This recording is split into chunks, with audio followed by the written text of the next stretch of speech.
and welcome back to the show that talks about music that doesn't suck. And today we're going to be talking about a particular genre of music that I happen to be a very big fan of, because we're going to be talking about hard rock. And this is totally not inspired by a particular plan that we got for next week, in which we're going to be talking about Whitesnake, which happens to be one of my favorite bands ever. So, what do you think about this very statement? About hard rock, Yes. about Whitesnake, or about your own personal preferences? About everything in life. Everything? Yeah. Okay, how long do we have? Yeah, well, No, but look, first and foremost, hard rock, yes. badass genre, Why? but kinda undefined. It's very difficult to define. Yeah. I don't think so, but it's very undefined. No, but look, It's very easy to pinpoint. even very quickly before we went live, just for the lulz, I went to look hard rock. I can't imagine what you saw. And it's really weird the amount of bands that are encompassed in the context of hard rock. Because I saw Nickelback. Queen, I saw, let me see, Black Sabbath. Yeah. Why? Yeah, it makes no sense for them to be considered hard rock. Well, Nickelback is usually put there. Also, Slipknot. Modern hard rock. Modern hard rock is it's not hard rock, and we will gonna be discussing that in this very show. Yeah. So, let's begin. So, hard rock, first and foremost. Yeah. In my head, I think of Whitesnake. Yeah, it's the first that come to mind. Scorpions, a little bit, because Scorpions is closer to metal. But I do think it's one of But the essential they are ones. basically hard rock. Who else? Freaking Striper. Also, Tigers of Bang Bang. Oh, well, John Sykes. Even Van Halen. Van Halen is I full on yeah. hard rock. No, Van Halen is full on hard Yeah. rock. But this is kind of a very clear era, because all of these bands we're talking about bands from the mid 80s to late 80s, and early 90s. And the sound is very much that. Yeah. And for example, Whitesnake is usually put in the same category as Cinderella, even Quiet Riot. And Quiet Riot, yeah, is hard rock. Cinderella is more on the glam side of things. Also, Poison is also on the glam side of things. But I can see the correlation being very honest. I don't think it's the same. The thing is that the distinction between one genre and the other is, basically speaking, just how commercially viable they are, in my head. Because Guns N' Roses is full on hard rock. It's hard rock. It's yes. hard rock, It's full one on. of the staples. Yeah, because you can say, oh, but they are also arena rock. Yeah, but It's hard rock played in an arena. yeah, of course, it's because arena rock in my head is U2. Bon Jovi. Bon Jovi is more on the hair metal stuff. But again, The there's thing quite, that- yeah. quite a lot of correlation. Yeah, the thing is that glam and hair metal are usually the same genre. And for those of you who know, glam metal is how can I describe it? It's rock music from the 80s that was heavier than classic rock. The stuff that, for example, think of Highway Star, Deep Purple. Deep Purple. And even Deep Purple is way too heavy, man. Yeah, No, but I think saw of- Deep Purple listed as hard rock, but Ye- honestly, it's not a definition that I fall behind. No, because Deep Purple is very vast, right? Yeah. But think of something more on the side of Pink Floyd. Okay, is the most anti-hard rock thing you could ever think. Okay, Pink Floyd could be classic rock. Okay, so hard rock is kind of like the natural evolution of these of everything that was going on during the 70s, and also is the result of guitar players pushing their amps into oblivion, because you saw the sound, the woman sound, for example, from Eric Clapton, which is Marshall all the way to the top. I got a Marshall over, that's why I'm looking at there. So it's all the way to the top, and no damns given. Yeah. Eddie Van Halen did the same with the woman tone. Yeah. No, the brown sound. Sorry, the woman. Sorry, I mixed them up. The woman is the Eric Clapton. Eric Clapton's, yes. Sorry, I effed it up. Yeah, but the brown sound by Eric Clapton is basically that, and the woman sound by I mix it up. You get me. Words are hard, but you get me. The sound from Eddie Van Halen. God damn it! I had to, wherever. The sound coming out of the guitar of Eddie is super high gain, super intense, super aggressive. Yeah. And that's one of the hallmarks of the sound of hard rock. Because if you think of Pink Floyd, you don't think of no. No. You think of yeah, exactly. Yeah. And that's basically. But you get me, right? Yeah, no, but it's true. Because guitar being the driving force behind rock music, or one of the very much defining factors of rock music, No, it is indeed, man, for real. Yeah. Because Jokes aside, it is. a good chunk of the sound is based on the texture of the guitar. Okay, here, Roland here is saying hard rock is AC/DC. Good pick. AC/DC is a good pick for describing Yeah. hard rock as a whole. And all that you were saying about the high gainy, aggressive guitar tone. And you see can how already see there. AC/DC, even in the earlier albums, they were already trying to get to that sound that, Yeah.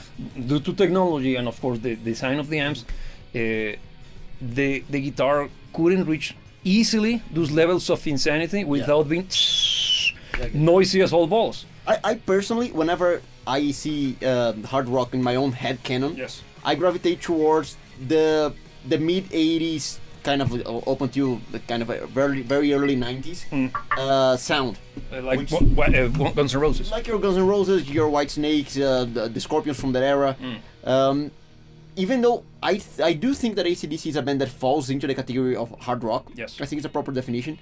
Is not what I go to when I think of hard No, rock. but I see why would you say such a thing, but it's a very good pick. Because you know what comes to mind? Thin Lizzy. I think this is hard rock. Yes. Full on. And even the sound that you were describing, Gary Moore, and Yeah, that tone, yes, that's hard rock as course, well. Of course, also John Sykes. Yeah, yeah, as Later, well. yeah, no, John Sykes. I think that hard rock is defined by the presence of John Sykes. Almost.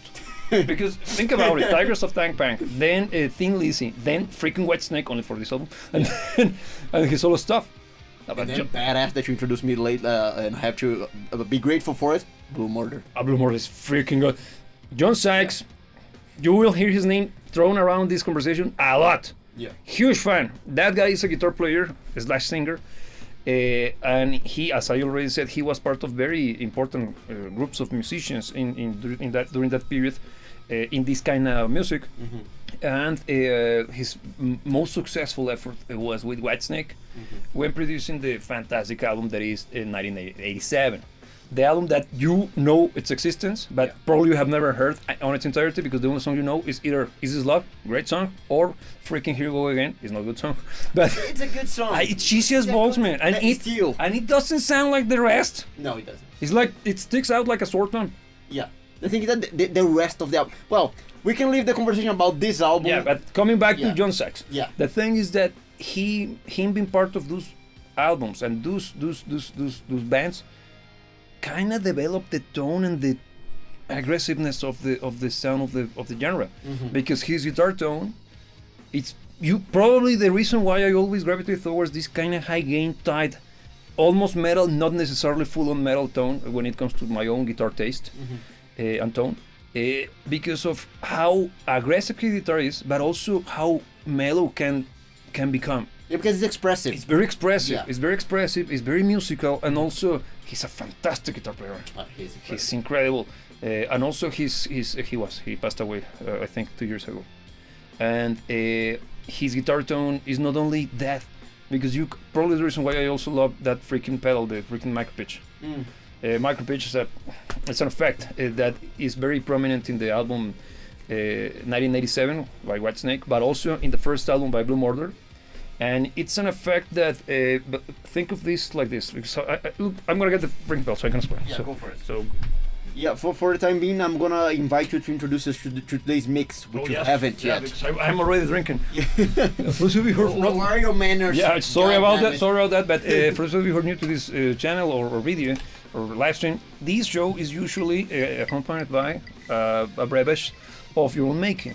And today we're actually drinking a fan favorite of this dubious organization, which is the Waterproof Watch. This is a very interesting take on the whole concept behind a Negroni, because it's similar in taste to the Negroni, because it's based on gin, but also instead of using Campari, which happens to be a very strong orange kind scent beverage, you replace it with what's the name of that one? Amaro. No, Amaro Montenegro. no, you're replacing the Aperol. Aperol, Aperol. which is very similar. That's what is giving the drink this orange hue, which is kind of cool. Yeah. And you replace the vermouth with Amaro Montenegro, another Italian. This is full on Italian. Yeah. and it's fantastic. It's very, very herbal-like. Yeah. And you close the deal with a little bit of a bitter. In this case, I had to use Angostura. It's not the one, Yeah. but I know that it works because it's basically the recipe for a Negroni. Yeah, it doesn't taste like a Negroni, but if you like a Negroni, more than likely you will enjoy this one. Yeah, and also if you haven't tried a Negroni, try this first, because the Negroni could be a little bit of, if you're not used to drinking strong stuff, Yeah. it could like, damn, it's a little bit, it carries a punch. Yeah. And that happens to be one of my favorite drinks. So Santé. And here Roman is saying, I think hard rock must have a distortion type sound mixed with blues style chords, structured and mixed with other styles. Yeah, that's a very good description. Yeah. And that's one of the reasons why probably I like the guitar tone from John Sykes, because he's very much what he described. Yeah. He's very good when it comes to the way that he uses blues style licks, but also using all sorts of beautiful voicings in the way that he creates his chords. So let me have a drink. So Yeah. So let me use the opportunity to invite you to actually have a drink with us, because that's part of the point of this whole show. Yeah. Actually, is to emulate to some degree the idea of the long forgotten times where you could go to a bar and have a drink with your friends and talk about music that doesn't suck. Exactly. So yeah. Yeah, Santé. So look, this is the effect that I mentioned. This is This is not a micro pitch. It's a pitch factor. Okay. The thing is that it's made by the same companies, Eventide, and what this pedal does, the signal coming in from whatever source you got. In this case, the guitar amplifier is not the guitar.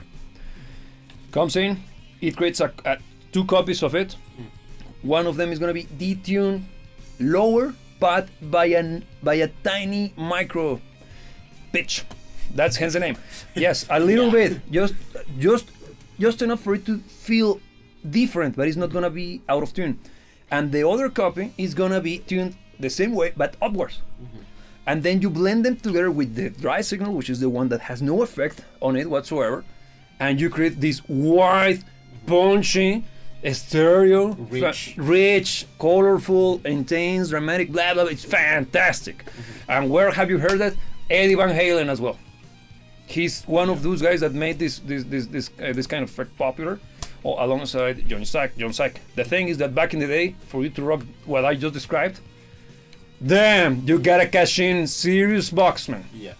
And today, this is not necessarily not cheap, but it's affordable. Well, it's accessible, because it's not necessarily a very cheap piece of gear, but it's excellent. And I like it so much that I have it like 5 times. No, for real, I have several iterations of that same thing, because I have another one over there. Yeah. But beyond the point, just to make or put a lot of emphasis on why I love that sound so much. Yeah. Because it creates this texture that is very much unique to the genre. And in my head, whenever I think of hard rock, I usually think of Whitesnake and Van Halen. And the first thing that comes to mind, the guitar. Yeah. Get me? And it's that sound. Yeah, and before I can comment on that, I think we got a comment over there. Joss, how is it going? Hey Joss, good to have you here, man. Yeah, here Joss is saying, I read John Sykes when he was fired from Whitesnake, went into depression. I can imagine, man. Yeah. Because it was his biggest gig yet. And I think up until this point in time, now that he sadly passed away, it is the most remarkable and the most successful point of his career. Yeah. Still. And the thing is that he truly knocked the ball out of the park on that record. Yeah. So good. The guitar plays fantastic. And I don't know what happened. There is some form of telenovela, a Mexican telenovela style of situation between him and David Coverdale, never been truly disclosed. Yeah. And being frank, is the kind of stuff that I shouldn't know. Yeah. Because it feels like gossiping. Yeah, being very frank. That's an issue between them. But very good. And when you introduced Blue Order, Blue Order is the follow-up. It's John Sykes continuing with his music after he got kicked out of Whitesnake. To be very honest, now that we already kind of focused on the conversation on Blue Order a little bit, even though Whitesnake 1987 is his most successful effort, yes, honestly, I think the best that I ever heard of him is in Blue Order. Agreed. Because I think the music is a little bit more unrestrained. Because Whitesnake... It sounds like Whitesnake. In here it's him. Yeah. Doing... And it's not only him, because if I recall correctly, is Carmine on the drums and Geezer. Just You're like, no, it's a the super pick of the band. crop, yeah, I yeah. think it's a super band. Let me confirm because I think I'm right, but it's a goddamn super group, man. Yeah, because even the level of instrumentalism in that group Oof. already allows them to go full on. The Because- bass is it's always insane. the entire album is recorded with a fretless bass. It's not just one track. When you listen to the album for the first time, Riot is the opener. Like, you hear It's the badass. you're like, damn, that's a bad song. But then you hear the bass, like, okay, they went the Tony Levin route, right? Going kind of nuts in the musicality, right? But then you listen to the next song, still fretless. You finish the album, damn, whole thing. the whole thing is fretless. Fretless for those of you who are not musicians. A guitar, you know the frets. Yeah, it's the best way to describe it. Cellos, for example, violins doesn't have frets. Okay, those are known as non-fretted instruments, of course. The thing is that a bass that happens to be fretless has that because there is no stops in between notes, so you get this continuous intonation, and it has a very peculiar sound that is not necessarily punchy or attack-driven. This usually wouldn't be attributed to rock and roll. No, especially super hard-boiled, Yeah. balls to the wall hard rock. Yeah, here Roman here saying Blue Murder was good. Yes, it's a very good band. It's fantastic. Yeah, I happen to be much more of a fan of the second album, being very honest. But look, I don't think that album. I think they pushed the envelope a little bit to the point that it stopped being hard rock. I actually think that kind album of- is metal. But also kind of proggy. Yeah, but it's prog metal already. Kinda, right? Yeah. Kinda. Let me check just the lineup. Continue with that one. Yeah, no, because the second album, can you remember the name? Because the first one is Blue Murder, the Yes. second one is how's it called? Let me check. But look, the first album, Blue Murder, is actually a full-on hard rock album, and actually one of the best if I had to Indeed. pick, because the lineup is insane. You're gonna pick the names now, but every single musician is top of the line, and they escalated things a little bit on the second one. Nothing but trouble. Yes, That's the second one. it goes a little bit proggier, it goes a little bit heavier, and it's awesome. I don't necessarily know if I prefer it over the first one because It's very different. They're different. I think they're different flavors because one is full on hard rock, and honestly, I do consider that one to be prog metal already. Yep. And they nailed it as well. They're very, very Yeah, good. because don't get me wrong, he's not full on proggy, but it has plenty of progressive rock elements that makes the whole thing very, very much a one of a kind. And it reminds me quite a lot of the band that we always mention that nobody knows, Symphony X. Yeah. It has moments where it's like, it inspires them. It clearly inspires them. Look, now here we got the original lineup. It was wait a second, super good more for the yeah. I know consisted of, but who recorded? Yes, okay. Well, Martin, the thing is that is now this is not the same Blue Murder. Give me a second. It's not Blue Murder. I wherever included. No, wait a second. No, I what a mess. Yeah, Carmen Apis. I knew it. Okay, Yeah, so Carmen it Apis was on the Carmen drums. Apis. Yes. Also, let me check. You mentioned Geezer. I don't know if it was easier because maybe I'm confusing it with, of course, Heaven and Hell. But whatever, I know that it's Carmen. Heaven and Hell. Heaven and Hell is metal, man. Yes, metal. It's metal. Yeah. Heaven and Hell is basically Dio. Is Black Sabbath with Dio Yeah. without the rights to use the name Black Yeah. Sabbath because somebody got pissed, or jealous. But whatever. Coming back to the conversation. Yeah. Hard rock. Blue Murder is a good example on how difficult it is to encapsulate the genre because Blue Murder is a good band that plays good hard rock. Yeah. But then the second album, how close it is to hard rock, kind of difficult, right? Yeah, because the thing is that I think that the genre of hard rock already exists in the in-between. So very often it's gonna be blurring the lines because think of a band such as Scorpions, they go metal quite often. Yep. I do think of them as a hard rock band, but they have plenty of metal moments. Yep. The second album by Blue Murder, I think is very close to metal. Got you. It's still hard rock, arguably, Arguably. but yeah. Yeah, here you're saying that for him, Whitesnake is more hair metal. That's the thing, and I can see why would you say such a thing?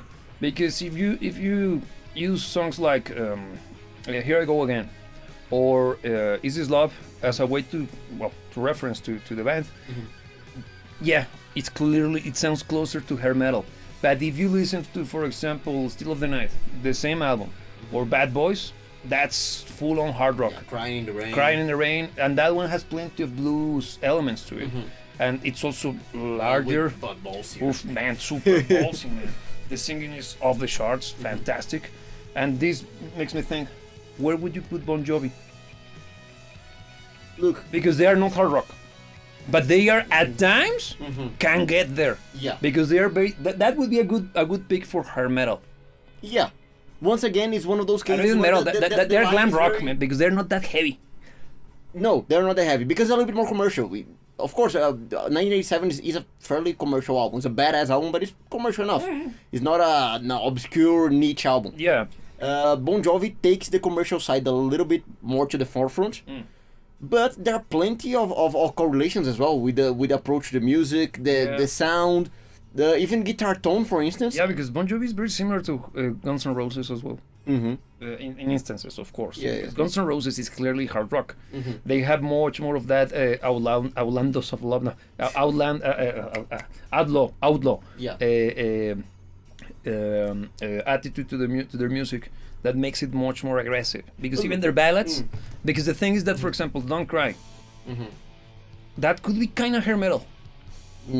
But then you compare it to You Could Be Mine, that sounds good, man. You Could Be Mine is fantastic, and also Don't Cry, Don't Get Me Wrong, it's a good track. But you get me, right? Yeah. It's much more easier for you to position Guns N' Roses in the hard rock genre, and I'm just trying to create some form of commotion because in my head I don't think that Bon Jovi is hard rock. But look, there's even when you mention the word danger now. Yes. Yeah. Roman here is saying that Bon Jovi is pop rock.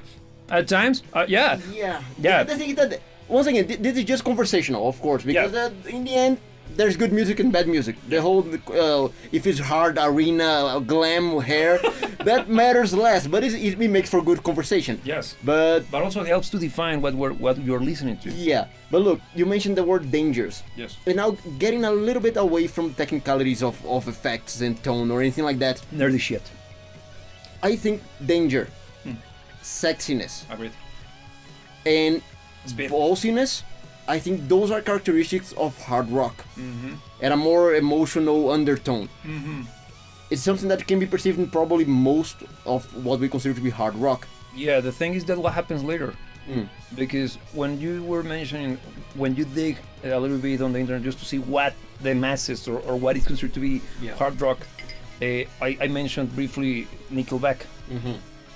They are usually referred to as a hard rock band because for whatever reason during the late 90s, early 2000s, the concept of hard rock started to be attained to bands that weren't using any form of either rapping or guttural vocal styles, and were playing melodic driven music with high gain, inspired by the hard rock bands from the early 90s such as Soundgarden and Alice in Chains, which are clearly not hard rock. Where are they? What are they? The thing is kind of hard because, for instance, even though I always make the comparison of similarity between, let's say, Alice in Chains and Dokken. Oh, Dokken I consider Dokken to be the hard rock, Dokken is hard rock. but once again, Dokken is very close to Alice in Chains. Does that make Alice in Chains hard rock? The thing is that Dokken, good call, man. It's kind of hard, man. Because look, Pantera. Have you seen them in the 80s? In the 80s. They were glam. Full on, even their music. They didn't play glam rock or glam metal, okay? But their look, the style, the entirety of the band was more on the hairdos and all of the spandex and stuff. And it was until Cowboys from Hell that they truly swapped the entire thing. They did the old switcheroo, man. Yeah. And they went for the Metallica style thrash sound that was starting to become a thing. The thing is that I couldn't believe that when they showed me Pantera, because in my head Pantera was Cowboys from Hell onwards, right? When they showed me how they actually sounded like, and also how they actually looked back in the 80s, like, okay, they didn't see that coming. It throws you off. And their sound is kind of in the hard rock, but they didn't do anything that make them unique or interesting, because at that point, when fighting with Whitesnake, Scorpions, all of those guys, it was a tough fight, man. Van Halen and Thin Lizzy, and then the incredible behemoth that became Guns N' Roses. Impossible, man. So I see why they switched completely and went in a completely different route. That's why the guitar player, I forgot his name. For who? The Pantera guy. Oh, I don't know. The guy that guy, I know the name, but for whatever reason, and crucify me, I know. But the guys watching, please remind me his name. That's why he had that particular way to play guitar. because you see that he could easily play a badass cover of any track by I don't know, like Striper or Wasp or Dokken without any issue. Yeah. Because of the technique and the style, and even the bluesy elements that Roman described a few minutes ago, that is part of the sound of hard rock. Yeah. Is very present in the sound of his guitar playing. I never paid attention to it, to be very honest. You do it next time around. You listen to Pantera. I happen not to be a fan of the band, okay, but huge respect. They are very good at it. Yeah. Here Roman is saying that when Sabbath started, they said they were stoner rock. Then they said they were heavy rock. Yeah. Then metal. Then hard rock. Kinda. Honestly, to me, Black Sabbath is a staple of heavy metal. The thing is that I find it hard to see them as anything else. no, the thing is that stoner rock makes pretty much sense. Yeah, Especially, it does because of that element. but also that, you can say that no, that's brought to doom metal. Yes, because doom metal is like that, and stoner rock is like that but stoned, and and doom metal is like that, but well, it cannot be said that they weren't stoned. emotional maybe.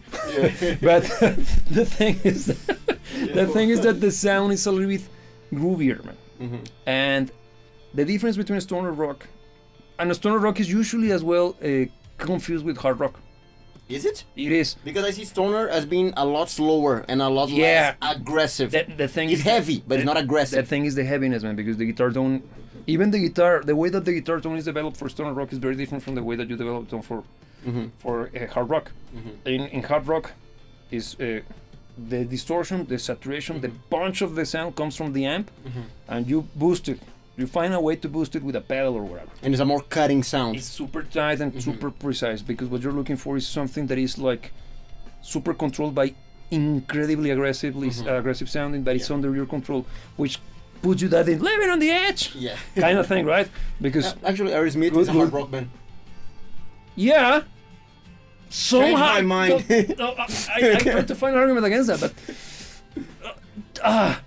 they do many things, man. They do many things. They do many things, but if I had to, from a bird's eye perspective, yeah, It shares too much common ground for it to be ignored with, Yeah. with hard rock bands. I was living on the Yeah. that song in particular. That's a hard rock song. It's a very good song.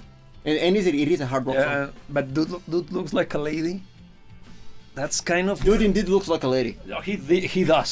No, but that's one of the songs that it's kind of or walk this way. That song's a mess. But it's a fun song. I like It is fun. Aerosmith is fun, man. It's Because when it's Crying, I think Crying is a hard rock song. And it's a good one. I like that song. actually a good question, Josh. He's asking here, who started down tuning to define a genre? I think it began, and this might be my own stupid interpretation and the lack of information I have access to, and totally not coming out of my their ear. I think it began in the 90s with the whole thing with drop tuning. Drop tuning, for those of you who run musicians, is simply you take the intonation, the tuning of your guitar, and you pick. In this case, is usually the lowest note on your guitar. You tune it down a few steps back, and then up still in consonance with the rest of the strings. The thing is that by doing that, you add an extra layer of thickness to the sound, and also the chords that you produce are mean sounding.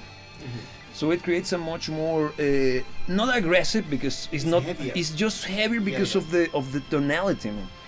Going a little bit darker in tone, or in this case, the things that in my head when I think of different going brighter means higher pitch, lower pitch is darker. It's not a standard. Okay? It's just my totally not autistic brain. It gives this connotation of much more not aggression, but more like ominous, like "Urgh." And that began a trend that I hate, which is you're playing standard tune. Ha! What are you, gay? Like that, for real, man. Among guitar players, it was like that, and I can imagine that Josh has faced that before. Tell me if I'm not incorrect, man. Because As anything in music that is aesthetic, is simply a tool in the box, because drop tuning doesn't necessarily means heavier per se. Yes. Because even I forgot the name of the guitar player, but you showed me, it's awesome. That has a baritone session, I think. oh yeah, Mark Theory. Yeah, fantastic. And it's fusion. It's not even the heavy. It's not even rock. But the baritone guitar is so goddamn down tuned that it's in between a bass and a guitar. Like, don't know what it sounds awesome. And it's the very first time that I actually justified. And actually, as soon as I listened to that, listen to it, Maglet Theory, the baritone sessions. He has 2 albums or 3, if I recall correctly. And my hands did 3, so maybe it's 3. You know, The subconscious. Yeah, subconscious was kicking it. Yeah. And I think, and that's a very cool. It sounds super funky, man. Yeah. But it's in between and heavy at times. But the thing is that he's using the ultra drop tuning of the baritone guitar as an aesthetic. It's not for heaviness. No. It's just for. No, it simply sounds ballsy. Yeah. And the music is super funky. And yes, it's jazz fusion. Yeah. Fantastic album. It's badass. And he's a great guitar player. Here, Roman is saying that I think Black Sabbath did the down tuning. I think they were some of the first to down tune the entirety of the guitar because all of their tracks are half step down. And I myself, when I got my first guitar, I was stupid. And I didn't have access to a freaking tuner for real. When the first time that the guitar went out of tune, damn! How am I gonna tune it back? So I don't know which song I used, because I heard that somebody told me when I was a kid, the fifth, if you press the fifth fret on the fifth note, and the next one open, they should sound the same. Yeah, that's how I was taught. Because you're playing the octave, of course. I like, okay. So, don't know which song I picked. I think I picked something by either Black Sabbath or freaking Whitesnake as a reference point. So you tuned your E string based on that? And that's the reason why every song I've written in my life is half sit down. Is that the reason? It's very stupid, man. It's very stupid. And since I didn't know, the entirety of I forced the rest of my terrible bandmates at the time because I sucked. I forced all the kids playing with me. Yeah. They used the tuning. Why? Because I don't know how to fix it. Me neither. Okay, so this is the one. So everybody tune down, half step, man, and that's been the staple, man. Even I developed my singing style based on that. So look at that. No more it's because I love the tune and elements. I didn't know better, man. Out of sheer stupidity. Sheer stupidity, and I'm up front at it. Here, Roman here is saying Van Halen was rock, pop, metal, and hard rock. They did it all 100%. Oh, rock? Here, Roman here is saying that Van Halen was rock, pop, metal, and hard rock. They did it all. Yeah, they did. And even more. Yeah. Because, damn, what a band. The thing that I do think that if you were trying to look for the definition that encompasses most of what they did, I do think that hard rock is where they fit. But yeah, they were a band with a lot of range. Both when it comes to the instrumentation, but they were prolific. They went places with their music. Yeah, but also this shows you how broad and how can I put it? How inspiring the genre is, because it allows you to go everywhere, man. Retaining this aggression, this punch, but never going full on evil sounding. Yeah. And still being very much sexy for the ladies, man. Yeah. Think about it for real. Yeah, indeed. Every chick that I have been with, I always introduce them to. Wherever I thought of a very stupidly dirty joke, so I'm gonna stop there. It's probably not a place for it. No, it's not the place. But it means it has to. It got inspired by introducing. But so to this kind of stuff. Leave it to everybody's imagination. Yes, to this kind of music, and from all of the crazy stuff that I show them, always hard rock lands beautifully, man. Because it's like I realize this is my own conjecture, okay? So this is open for everybody to attack or dismantle my statement. But I think for girls and whoever, if there happens to be a girl watching, tell me what do you think about that. Look at that after my raunchy. But whatever. That is hard rock.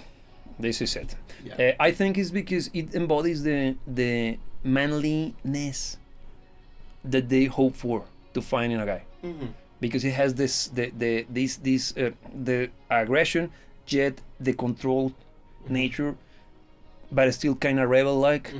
The danger, but also the delicate. You know what I mean? It's like a true gentleman. Yeah, and also that confidence, bravado. That is bordering arrogance. But it's not. It's under control, man. Yeah. I think that's why hard rock is always a hit. This particular style, the 80s stuff, Yeah. is always successful with women because it has this, I think. Yeah, no, It's it has a that- sexy element to it. Yeah. It's very masculine sounding, man.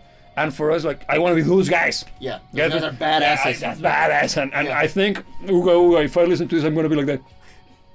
Ah, maybe. Well, Yeah, maybe. think again. Yeah.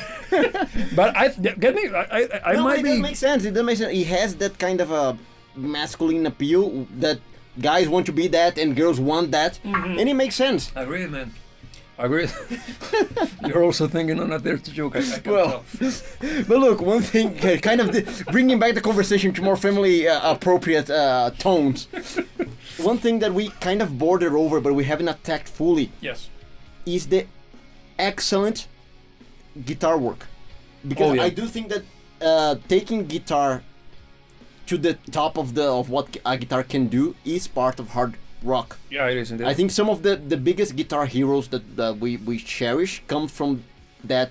Yeah. I would call it an era because I do think that it's kind of focused in a Yeah, particular because point in time. yeah, once we get a little bit closer to the modern era, I don't know if hard rock still is as it was or as it was in its conception. Yeah. Is still a thing today. But yeah, you're right because if you think about it, Slash. Yeah. You cannot go more iconic, using a terrible word, but yes, than that. Eddie Van Halen, John Sykes.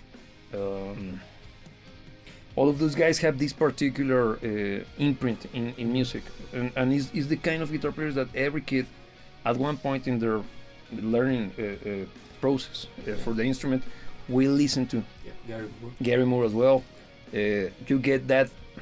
The other guy, the other Irish guy. What are Irish guy? Is there more than one Irish guy? Yeah. It's not Liam Neeson. It's this guy or Colin Farrell. No, it's the guy who even has a. I think it's from Limerick. I'm gonna need more than that. Man, he's the guy who even had. How could I? Man, I'm terrible with names. Please remind me if you happen to kind of get my. Give me more context from what Rory band? Gallagher. Okay, yeah. Yeah. I don't think it's from Limerick. It's from one of those. It's one of Cork. Those, it's Cork. Yeah, Cork. Cork, Yeah, it's Cork. Yeah, yeah. But even him, his guitar playing is also. It's more on the bluesier side, but he Yeah. also had like that edge. There's some form of virtuosism. No, not virtuosism is not the word I'm looking for, but there's that aggression that. There is virtuosism because Yeah. come on, Van Halen. But there is also this this kind of measured amount of virtuosism. It's not self-indulgent, and I happen to be a sucker for incredible musicianship, but I get why it could become boring. And it's not because it's because you need to listen to more of this stuff to get used to it. Nah, man, sometimes too much. That's a fact. And hard rock manages to contain it. Yeah, and look, now coming back a step because some things are becoming clearer. The change in between the first and second album of Blue Murder and why I don't think it's hard rock.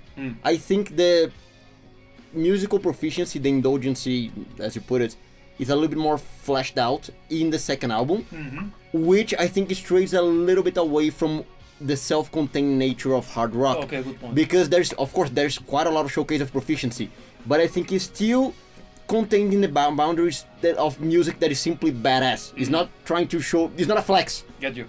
You know. And I think that second album is a little bit more of a flex. It's still musical. It's still great songs. Yeah, but maybe that's the reason why I like it better because it has more of the stuff that I enjoy. Since being a progressive rock. Prick. Yes, Master Race, of course. Yeah. Yeah, but good point. I'm here just making a very good comment. He's saying, if it's loud, it's rock. Beethoven was hard classical. Yeah, Yes. agreed. Yes, 100%. Totally, because Beethoven is insanely heavy. It's rock and roll with classical instruments. I mean, the thing is that classical music is rock and roll with classical instruments. The entirety. You won't change my mind. It's a fact. Listen to it. Why? Because rock music is the continuation of the European tradition of writing music, man. Yeah. And just think of talking of hard rock, Rainbow, Proto. He's not full on, but he's one of the forefathers of the sound. Because Richie Blackmore, god damn it, he was heavy. guitar player. He's such a musician. And once again, the connection between rock and roll and classical music is extremely clear in Richie Blackmore. It's the whenever I think of this connection of the neoclassical stuff, it's either him or Imbi. Yeah, But Imbi is metal. yeah. At times hard rock. Yeah, on his not as incredibly ballsy stuff. Yeah, Imbi Malmsteen. Yeah. Yeah. The thing that he went way heavier on the neoclassical, because He is full on it. because I do think, for instance, Richie Blackmore, I particularly and personally prefer him as a guitar player than Ingwie. It's much more musical. I think it's a more balanced approach to rock and roll and classical. He's bringing, of course, all of that baggage, but I think it's more fitting to the rock and roll aesthetic. Let me see if this makes sense to you. I think what you're saying is that Imbi is a better guitar player, but Richie is a better musician. Yeah. Because I can think agree that's with a that fair definition. assessment. Yeah. I don't have issues with that comment as well. Yeah. Because Imbi Malmsteen is a fantastic guitar player. For those of you who are not familiar with him, listen to his stuff. It's guitar music for guitar players, Yeah.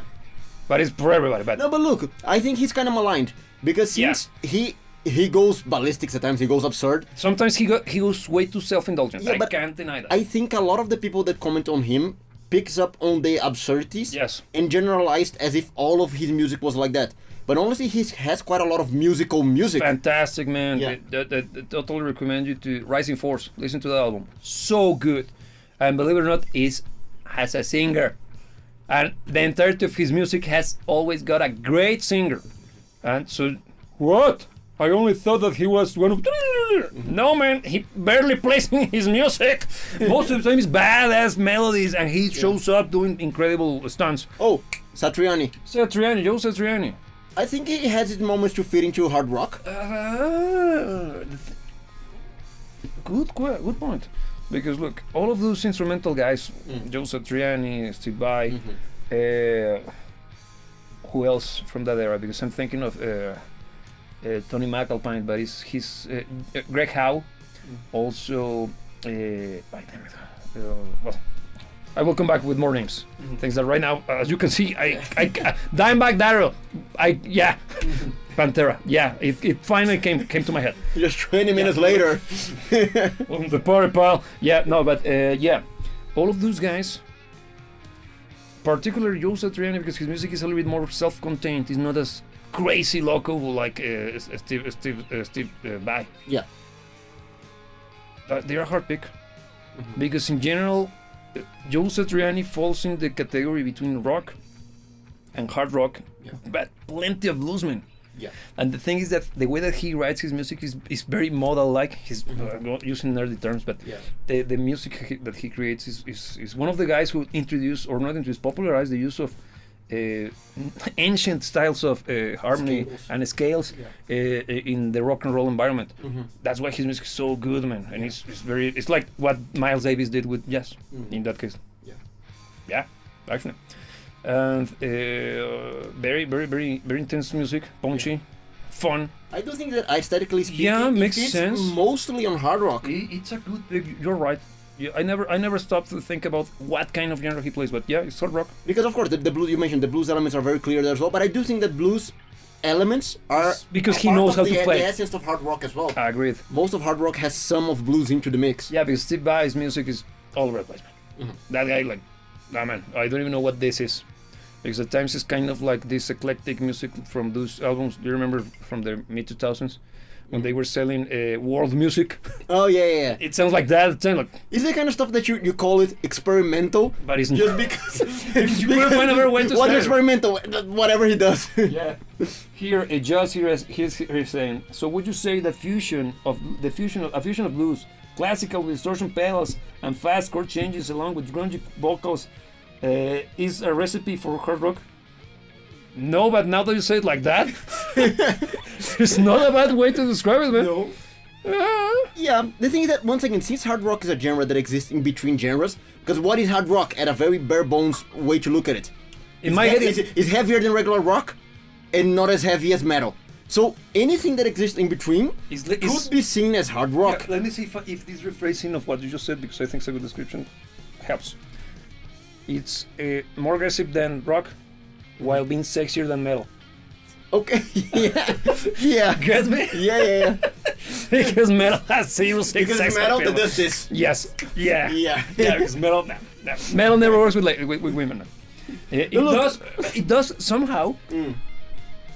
The more evil, and the more like. Yeah, but it's working on the angsty side, not on the sexy side. Yeah, but it works, man. Yeah. Because probably once again, ladies watching, could it be because of the Beauty and the Beast concept? The whole more kind Yeah, of that dynamic. Yeah. It could be. I don't know, because it's one of those things that have also intrigued me in my life. Because babes usually they don't like metal, but when they do, they go for stuff that scares me. The dark. Yeah, like damn. I thought I knew shit. This is way beyond my scope, man. Yeah, it is like that, man. Yeah. It might be my personal experience, yeah, but enough times for me to start to develop an actual correlation. So yeah, but what do you think? Look, we brought into conversation the sexy element because there's metal but sexy, and I actually like the definition. Now talking about the icons, going a little bit outside of the music. Think David Coverdale, Yeah. for instance. I think he's basically the face of hard rock. If you had to put a personification of hard rock, at least for me, I think it would be him. I do think there's also he plays a part. Agreed. He plays a part. I'm not saying that is the whole, because music first, of course, always. Yeah. But we live in a superficial world, and Let's embrace it. Looks matter. Yeah, they do. And I do think that looks also play a role in hard rock. Oh. And what do you think? Look, when it comes to hard rock, I think of a good pick, David Coverdale, but also David Roth. Yeah. But when it comes to the persona, right? Okay, I'm trying to just, if we have to create the idea of someone representing the whole notion of hard rock, Yeah. I always gravitate towards those two guys, and I think it's probably for the same reasons why you picked David, because they look cool, man. Yeah. Yeah. They have even in their presentation that kind of dangerous, that kind of... Yeah, the way they interact with the audience is always, they are great, man. Because I haven't had a chance to see Whitesnake performing live back like 10 years ago. Of course, David Coverdale is already retired, but he was still kicking major ass back then, man. And I went there, and I couldn't believe how the chicks were still melting. What? Dude, this guy could be your grandfather. Easily. But he had that magnetism, man. There's a sex appeal element to hard rock, and I think that's one of the reasons why my brain gravitates towards considering Bon Jovi hard rock. Maybe because of that kinda element. have that, right? Yeah. Yeah, and he's not... he's not handsome, man. No, but But there's he that magnetism. has that thing, man. Yeah. And I think hard rock has plenty of that infused in the sound of the music. Of course, no homo. No homo, of course. But yeah, agreed. Important disclaimer. Yeah. Too late, pal. You got already plenty of clips that will. Damn. Yeah, but yeah, if you think about it, the music itself has that, man. Yeah. Because as a guy, you listen to it and you kind of want to become that, right? Yeah. It's like the image in your head of who you would like to be seen as. Yeah. And It's inspiring in that it's regard. inspiring. It's actually one of those uplifting kind of sounds that, yeah, I want to be that. Yeah, even you use it for your inner monologues and stuff to feel badass. Yeah. Get me? And I can imagine, again, I have no experience being a chick in my life. But in this day and age, I gotta clarify that because who knows, right? Who am I to judge? Or who am I to tell? Before we swerve into dangerous territory, we have a new comment over there. Wait to distract me from going. Yeah. Okay, here Roman is saying, Razor says that it's classic rock if it's from the 60s and 70s. The 80s music, they call it hard rock or metal. What is going to happen to, and what happens to 90s? Because 90s were 30 years ago. just I know it's hard to swallow. The thing is, eventually, what happened to classical music is gonna happen to rock as well. Because now we talk about classical music as if anything before guitars is classical music. Everything. Actually, The 5 centuries. yes. Of classical it's not music. 5 centuries. It's almost 1,000 years. That shit ton of time. Yes. And there's several different eras that classical music went because through. It's divided by eras. Yeah, and it goes under the banner of classical music. I think eventually, once enough time has passed, classical rock is going to function in a similar way. Yeah, because the actual term is period.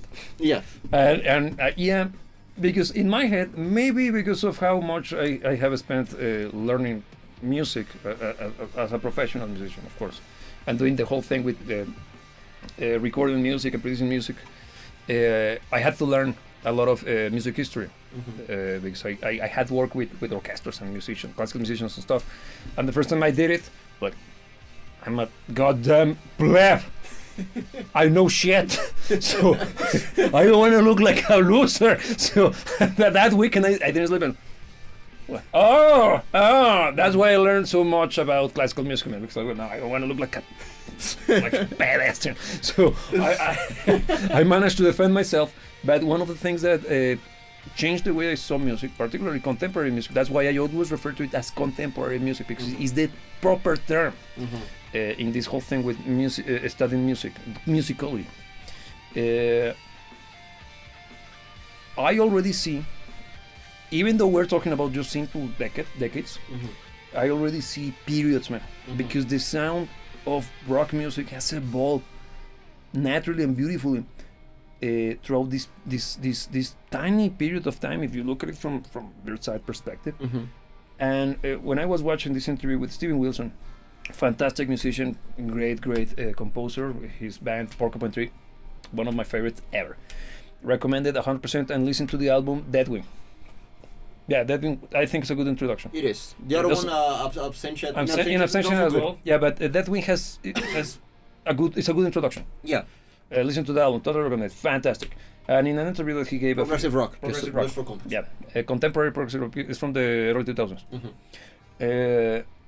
He gave this interview and he said that today music evolves so fast to the point of it not being evolving anymore because of how the internet allows communications to happen, right?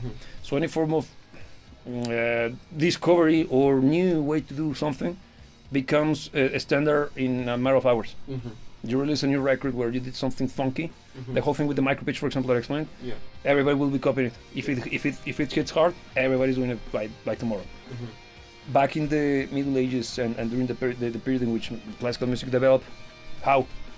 Man, the goddamn donkey has to go all the way down to France from Germany. I can't imagine how many goddamn days that trip gotta be, and how dangerous it was. So information, and how could you explain, dude? I just saw an orchestra that played like this. Oh, okay, no, thank you, man. Yeah, that makes total sense. Very enlightening. Yeah, well, that was descriptive. Yeah, so that's the reason why it took so long for those periods to start to make themselves different from each other. And you start to see something very funky happening. The closer we get to the current era, I'm talking about the 20th century onwards, those periods start to shorten in length. Why? Because the next movement, the next idea, the next concept that becomes the standardized or the new thing to do happens earlier. Why? Technology, communication, planes, cars, all of that stuff happens. And I think by the time rock and roll and rock music started to develop, we already got all of those. TV was a thing already, so it was very quickly and very easy for people get inspired, create something, and when the next badass thing came out, the next generation will be inspired by that next badass thing, creating the next badass thing, and so on and so forth. Yeah, that's why, from my perspective, the contemporary music has developed so fast. In a matter of decades, we went from the Beatles to "I love you, yeah," to freaking Gorgoroth. Like, wow! What a jump! What a jump! What a jump! Gorgoroth is dead metal. The thing that, if you think, for instance, when you talk about the development of technology, throughout many of the centuries that are now treated as classical music, the same tools were used for a job, or mostly the same tools. Not necessarily, man, because the thing is that when you start to see the difference, the space, historically speaking, between the development of a piano and the clavichord, I think it's clavichord. Yeah, clavichord. Yeah, the space is like 100-something years, man, and one replaced the other. And actually, the clavichord was used it was used before the conductor was even a thing, man. They didn't have a conductor. Do you know what they used for keeping track of the tempo? They didn't did the batuta stuff. Yeah. They got a palo. They got a freaking piece of wood, and they're like, like that, like Hugo, like, is that? Yeah, it was, man. Like, super cake. Of course, we're going back in time, probably. Yeah, several centuries. Super old. But it's like that, man. So, but it's incredible to see how the same tradition behind the Gregorian chants, for example, or those super old styles of music are super present in rock music. And hard rock, coming back to the whole conversation, is probably one of the most prominent uses of this particular classical style. Yeah. Because when you think of punk is totally against this. Yeah. Prog rock is this plus. Hard rock has this balance. Yeah. It's like a Vivaldi. Complex, but enough. Yeah. Easy to understand. That's why everybody knows the Four Seasons. Yeah. Because they want to pretend that they are educated. Yes, here just saying, if it's hard rock, if it's hard rock, should the song have keyboards or piano in it? Some people say they don't like hard rock or metal with keys in it. I don't see what's wrong with them. I don't see why it would be a problem. Because in my head, in my opinion, for as long as it justifies its position in the track, fair play. If it sucks, it sucks. If he dies, he dies. Rocky 4. What a quote. What a movie. It's the best Rocky, isn't it? It's the most... It's not the best Rocky. Man, it's the one that is Draco. Yeah. No, it's very good. It's Dolph. It's the most iconic Rocky. No, man, the first one is... wherever. Rocky's Rocky. Yeah, Rocky's Rocky. Yeah. No, but look, I don't see... And that's a more generalized statement, not only regarding hard rock. Yes. The use of one instrument or another, or one particular element of another, as being something that would define a genre. Because I think the sum of all parts, what you get as the end result, may or may not fit within a particular genre. Yes. Of course, there are certain things that may fit more easily than others. But I truly, especially being keyboards, such a varied instrument, because a keyboard can present itself in so many different ways. The thing is that it's not even keyboards, you're talking about synthesizers. Yeah, so it can be anything. They go places, man. To use it as a means to separate music from another, I don't see how, honestly, because it's so... It's a very tough question, because look, here Roman here is saying that bass, drums and guitar is all you need for rock. Yes. Yes. The thing is this. No. If you want to go full on pragmatic and who even needs bass? Yeah, who needs bass? Just kidding. It's just another guitar. Yeah. No, but for reals, if you want to be that kind of minimalistic in your approach, yes, you can get it to sound badass and extremely awesome. And that's how most of us got in love with this kind of music. Because, for example, Iron Maiden is one of my top 3 favorite bands, and they have used keyboards, but rarely. Most of the sound is the band. That's it. And the band, even the keyboards is played by one of them, I think Steve Harris. And that's why they're very very in the background. And but whenever they use the keyboards, they play a role. And I happen to be a huge fan of synthesizers, or I have a batch. It's not visible, but bear with me. Because I happen to be a huge sucker for those. Because of how you can turn music into something big. It's like the closest thing, or in my head, is what allows for rock to get into the same level of complexity and quality when it comes to the sonical qualities of the piece to classical music. Not that the guitars are unable to do it, or the bass or the drums, of course not.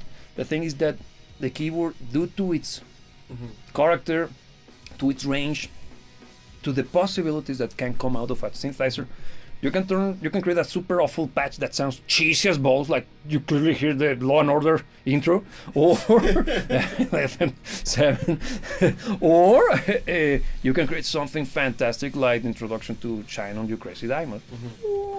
Like, there's something expensive about the use of keyboards and synthesizers, and I think that I'm gonna even retract a little bit the what I said about they not being able to define a genre or not. I think that expensive element might not fit with certain genres, because you mentioned punk. For example, I think punk by its very definition, by its own, It has to be raw and straight to point. Yeah, expensive doesn't fit. Right. That's why I think it's a genre that probably doesn't allow for keyboards in most cases. Classic rock, Lynyrd Skynyrd. Yeah. It's kind of yeah. It's not. It doesn't belong necessarily speaking. It could work in certain It songs. could work, but it's not necessarily a good fit. Because he's a red-blooded, gun-thoughting, Yeah. Bible reading. Ego screeching. Yeah, ego screeching, God-fearing kind of style of Sorry, music. rock band. Yes.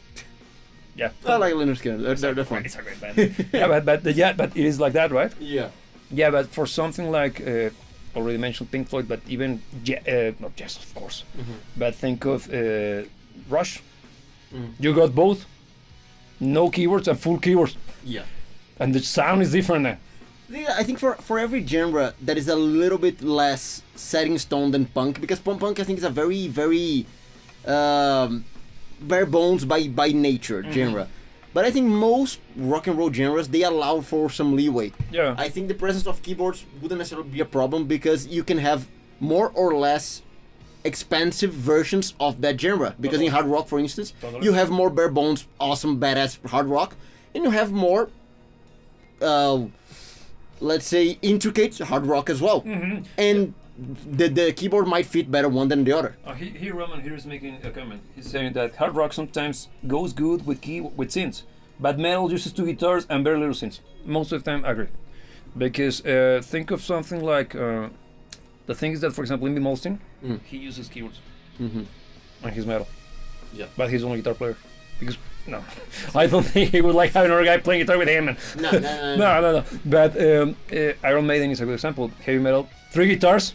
Sometimes, like out of 70-something songs they have written, like 5 have keyboards. Okay, makes sense. The balance is there. And in hard rock, Whitesnake, This Is Love. Without those keyboards, the guitar, even though the guitar is fantastic sounding, no, you need the kind of string like. I'm gonna play the devil's advocate here. Is This Love is a song that even though comes out of a clearly hard rock band, it's a ballad. It's not necessarily a hard rock song. Incorrect. It's a power ballad. Because emphasis on the power, because it's powerful, because otherwise it wouldn't be manly. The whole notion of power ballad. I need come wherever. It's just a ballad coming out of a rock and roll band. Yeah, it's just a ballad, man. Whatever. Because any of the ballads by Scorpions, for instance. Power ballads. Excuse me. Yes. What's wrong with them? No, nothing wrong with them. Just that you're using a power ballad Yes. as a justification for synths feeding hard rock. But it's not a hard rock song. It's a power ballad. Yeah, but power ballads are part of hard rock. Allegedly. They are. They're coming out of hard rock bands. They are not necessarily hard rock songs. Okay. You have never heard a power ballad played by none other than a hard rock band. Because Metallica's Nothing Else Matters is not a power ballad. It's a metal ballad. It's a slow-paced metal song. It's a trash metal ballad. I'm just trying to because it's the potato thing with rock music, and but it's part of the fun of this. Of it kind is. Of discussions because even though we're kind of playing it tongue in cheek, it's not necessarily incorrect. No. Get me? Because removing the jokes around the whole notion behind a power ballad, it makes sense naming it like that. Because if a ballad was like, I don't know, Billy Joel, that's of course mom's music. Yeah, let's face it. It's great music, but it's super on the softer side. Yeah. And then Is This Love kicks in. Look, mom, you're gonna like this one. Yeah. Okay, this is ballsy. Yeah, because the drums are ballsy. The guitars are, well, badass. Yeah. Yeah. Because the tone is basically as aggressive as the hard rock songs. Yeah, it's just played in a mellower fashion. It's the same sound. Here, just Roman here is commenting, and how could we forget Twisted Sister? Full on. But yeah. Yes, 100%. Thank you for reminding us. Dee Snider also said that metal must not have ballads. Okay. Okay. That's a why. I like ballads. I do like I like ballads. ballads. I happen to be a sucker for sad sounding music. Ballads are usually romantic, not necessarily sad. Bad Whitesnake has fantastic ballads. They Even, are outside of the even the ultra popular ones like Is This Love? Yeah. What's the name of that one? The super beautiful one. That's very romantic actually. One of the newer stuff. One of the newer stuff. Forevermore. Yeah, that song song's is beautiful. good. Yeah, listen to that one. Actually, It's a power ballad. That's a power ballad. Because it gets powerful. Yeah. But like that. It's a song. It's prog rock. That one they fully let's go bananas. And the track is the title track for the album. The album called Forevermore. Listen to it. It's fantastic. I actually have the CD behind me. It's a great track. The album is fantastic, and you'll see later stuff by Whitesnake. Damn it, it's so good, man. So good. Totally recommend it. But that song, Forevermore, it's an acoustic song at the beginning. The singing is excellent, super heartfelt, emotional, but not in a cheesy, ridiculous, like teenager. It's not melodramatic. It's actual, real emotion. Yeah, because it feels very honest. It feels honest. Yeah. And it feels coming from someone who is already in the later part of his life. And being grateful for it, it is meaningful. It's a meaningful song, and he's thanking his wife for being there. Yeah, it's very beautiful. It's very beautiful. And the thing is that when at the very middle of the track, enough of this, bam! Let's rock it out. And they rock the hell out of the track, man. That's a power ballad. That's a power ballad. Yeah, listen to that one because you will truly knock your socks off because he's like Malo. What's the name of this guy? My mother was listening to this guy yesterday. I remember. Whatever. It's one of those guys from the. It's like Billy Joel, but it's the other guy. Barry Manilow. Barry Manilow. Yeah. Super like soft as well, Yeah. but then in your face. And damn, what a good song that is. Super heavy. Joss, you're saying. Well, hard rock songs are usually about love or fast cars or hard luck. Yeah, metal songs. Metal songs are usually about concepts such as fantasy, philosophically based. Yeah, and history. Sabaton is all about battles. I would say that's probably, don't mean to be mean, but cherry picking. Look, metal can go about anything. No. Yes. Have you heard a romantic metal song? Yes. Which one? I'll think of one. Oh. I don't have anything. Well, an argument. I don't have anything. I can't attack that. No, but there is. Yes. If you think of Panama, if you think of the ballads, you have romantic and you have the cars. which is actually oddly consistent. But you see how everybody like, how is this bad a song is about a goddamn car? I shouldn't like this shit, but it's good. But I think the song is not about what the song is about. The song is about what it makes you feel. About. Panama is not about a car. No, it's about emotion. It's about fun. It's about enjoyment. It's about speed and danger. And the sexiness of the danger, yeah. The car is a token. Yeah, it is. It's an allegory. That's the way I see it. The cheesiness of the romantic songs of the entirety of the 80s, quite a lot of it is very much cheese. But there's quite a lot that's actually just using love as a very universal sentiment to portray something actually beautiful. I agree. That's why there are so many love songs. I'm saying that is because the way that it was framed. In my head, man. No, look, the way that it was framed, it felt like those bands that, for instance, talk about cars or love. They are bands that are not as expensive in what they are tackling. What's wrong with you? Cars and love go hand in hand. That exactly. No, but what I mean is that just because it's talking only about cars or love, it doesn't mean that it's not about loving cars. It's not being expensive when it comes to the emotional expressivity of the music, because not just because you're not writing about Nietzsche, it doesn't mean that you're not doing something deep. That's what I mean. Okay, I lost track. You can be deep talking about a car. No, you can be deep about talking about everything, man. If you truly put the effort. Yeah. You can. I agree. So what's your point? No, but look, coming back to the whole thing, because actually the whole thing with metal is actually very interesting. Because in my head, when I think of hard rock, I think of the guy who gets the girl. And when I think of metal, and without trying to sound like an asshole, But I had already but I happen to be a huge metal fan, is the guy who is playing Dungeons and Dragons, while the other guy, the hard rock guy, gets the girl in the car. Yeah. Very fast. You have the nerd and the Chad. But both of them are friends because you need them to do Porky's Revenge of Porky's. You need both, man. Otherwise, even though they are at the beginning of the life cycle, man, they are antithesis to each other. But there is a point in which They converge. they converge and they have to be part of the same. There's a symbiotic relationship. It is indeed, man, because one grows out of the other. At a moral speaking, yeah, it's very. That's it. Look at that. Yeah. See, exactly my point. Yeah, but wherever. So, Exactly my point. Whatever that was. whatever that was, I kind of like. Yeah, I think you've been drinking too much. But no, good point. And in general, I think hard rock, even though it's kind of easy to define when it comes to the sound, it's difficult to necessarily speaking throw bands inside. Because I was thinking of another band. Let me try to remember that we haven't mentioned yet, and it's quintessential hard rock. I already mentioned Quiet Riot. The Snyder's Twisted Sister. Ah, damn it! How could I forget?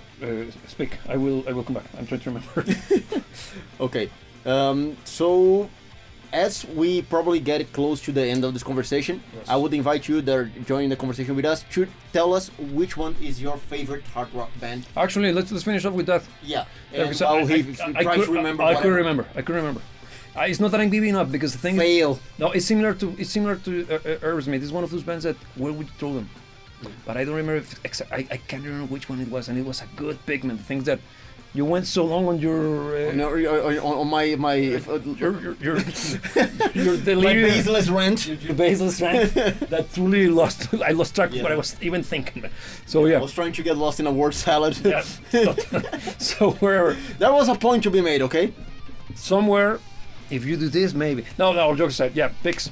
What were your picks? Let me see. The thing that we already went over Blue Motor, which is a band. You that can even call though- it. Huh? You can call it out. Because even though it's a band that out of the bands that I enjoy out of hard rock, it's one of the latest one that I got to know.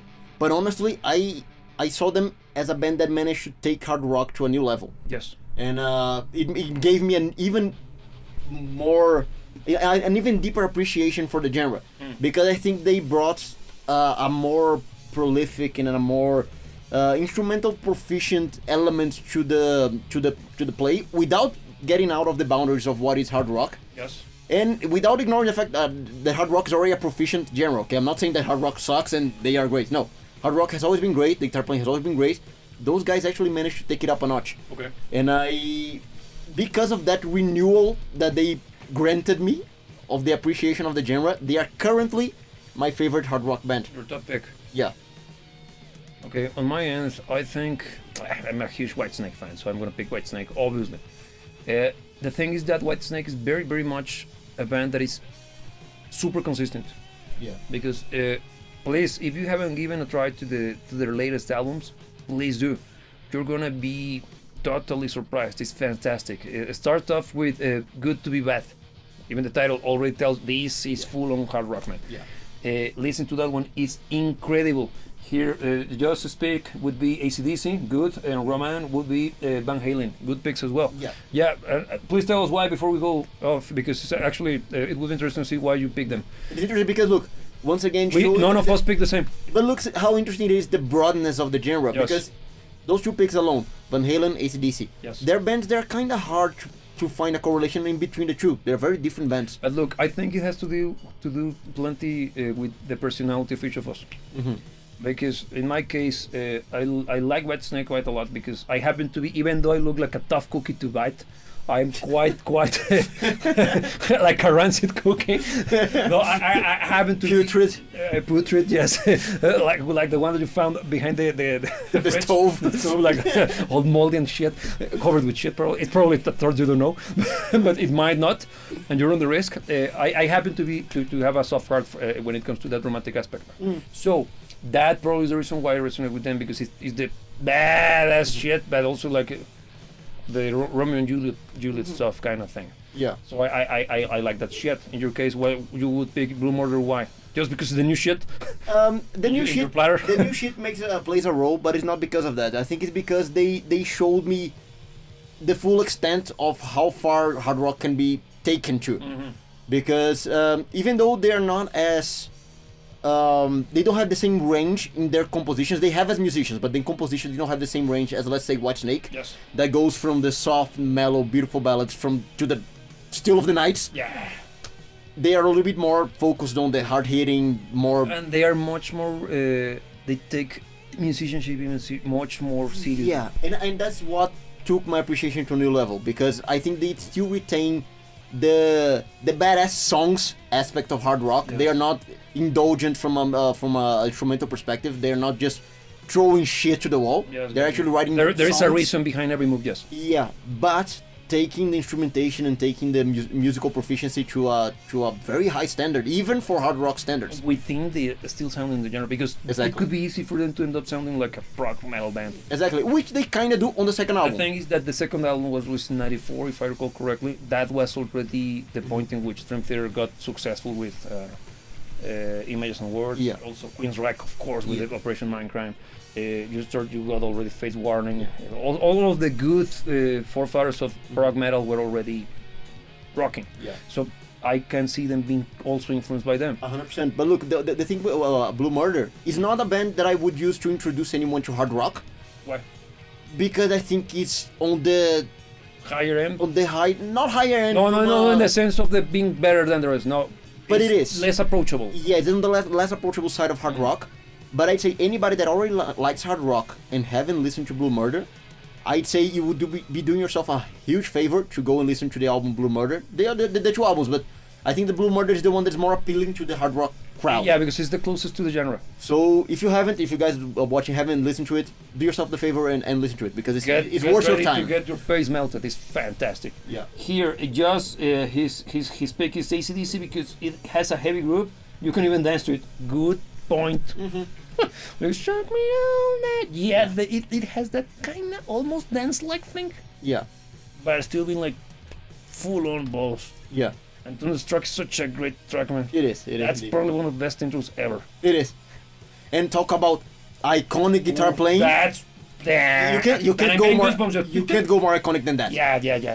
And that live gotta be, damn, a moment to remember, man. Yeah. It's almost like time freezes, right? Yeah. I haven't seen AC/DC live. what are you doing with your life? Now the things that I don't know if I would like to. Not because the music. No, I don't know. Right now, you mean? Right, yeah. It's way too late. Mm-hmm. Whatever. Here, Roman. His pick is Van Halen because the sound is unique but hard. Yeah, as well. Yeah. Because when I listened to them, the first time was, of course, Jump. And for me, in my head was one of those cheesy bands from the 80s that happened to have a badass guitar solo. Mm-hmm. And then it wasn't the guitar solo, it was the freaking synth. fingers. And then, like, well, the synth player gotta be good. Then here's the guitar player. That guy is a genius. Yeah, and then I listened to the rest of the music, like, and the track that truly turned me into a fan was freaking Hot for Teacher. But look, Hot for Teacher, I don't see it as a hard rock song. What's wrong with you? I don't see it as a hard rock song. That Hot for Teacher is metal. It's a metal song. Oh yeah. The thing is that it is way too heavy. Yeah. The thing is that the raunchiness of the singing.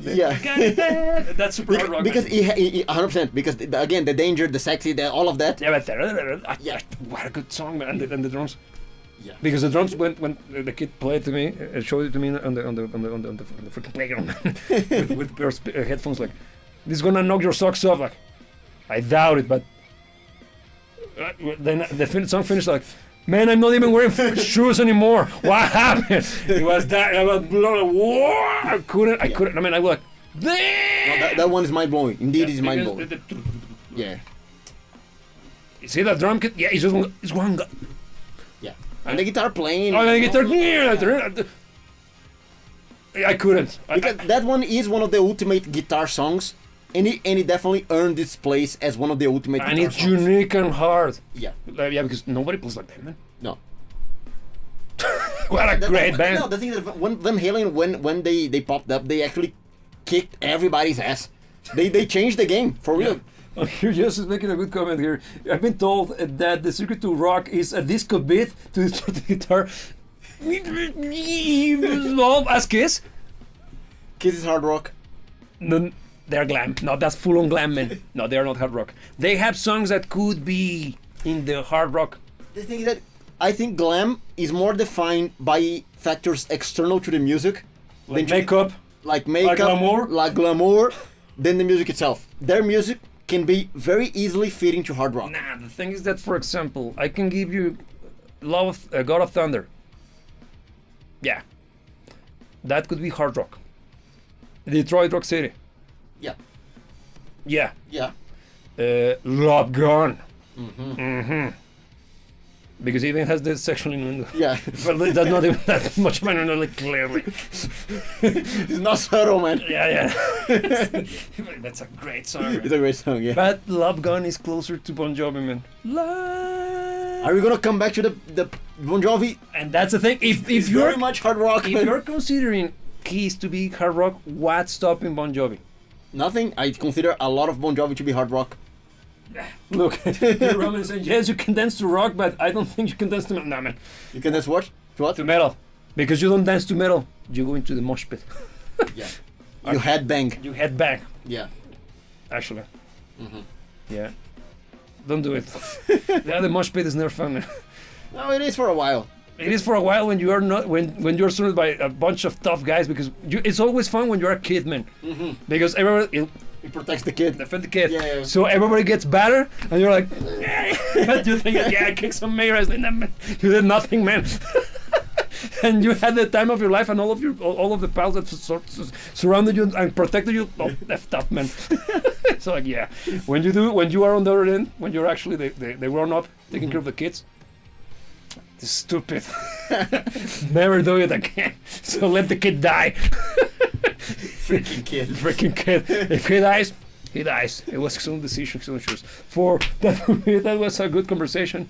Yeah. And once again, look at that. When you actually talk about music that doesn't suck, sometimes you can actually have fun. Yes, you can. Who would have thought about that, right? Yeah. Talking about music that doesn't suck amongst friends. Yes. Having a drink. What can go freaking wrong? Not having music, because the only guys who have music is them. So, with that being said, thank you for joining, thank you for watching, and even Explorers channel, please just simply like the video. I already know you did, guys. Thank you very much. But for those who haven't, please do that, because that truly helps. You don't know how much YouTube have changed, and now they are forcing us to ask for, basically speaking, we have to beg for it. Okay, so please like the video and also comment as well. With that being said, every single time we meet you, we remind you that you should never let anybody tell you what to dream about. And remember that we will see you when we see you.